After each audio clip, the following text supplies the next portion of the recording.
In this video, I'm going to show you how to change your username on Twitter.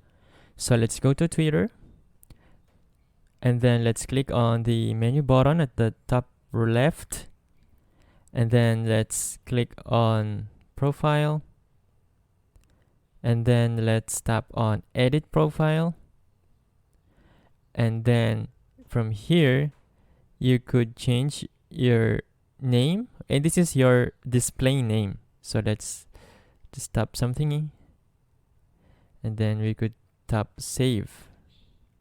So if you notice, my display name has changed. Now, how can we change our username?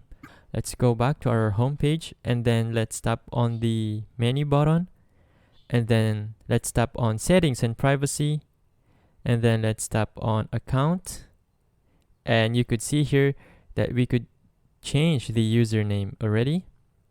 So let's tap on that and then just modify it, and it says it's okay. So let's tap Done, and our username has been updated. So if you tap on this, you could see that our display name has changed as well as our username. And that is how you change your username on Twitter. If this video helped you out, please consider leaving a like and let me know in the comments if you have any questions. Have a good day.